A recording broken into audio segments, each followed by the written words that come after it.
ต่อไปเรื่องพระสังฆาธิการมรณภาพนะครับตามที่พระครูนิเทศพัฒนาพรอายุ 68 พรรษา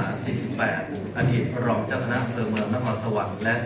อดีตเจ้าวาดวัดปากน้ำโพเหนือได้ถึงแก่มรณภาพลงเมื่อวันที่ 9 กุมภาพันธ์ พ.ศ. 2569 จึงแจ้งให้ที่ประชุมทราบนะครับ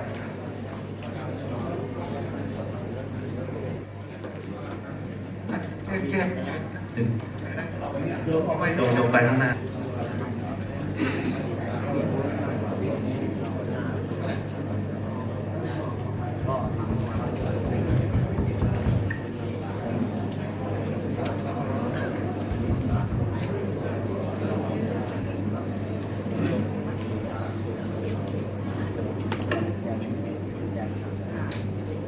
ต้องขอกราบนมัสการนะคะนะคะรองเจ้าคณะจังหวัดนะคะเจ้าคณะรองเจ้าคณะจังหวัดเจ้าคณะตำบลนะคะ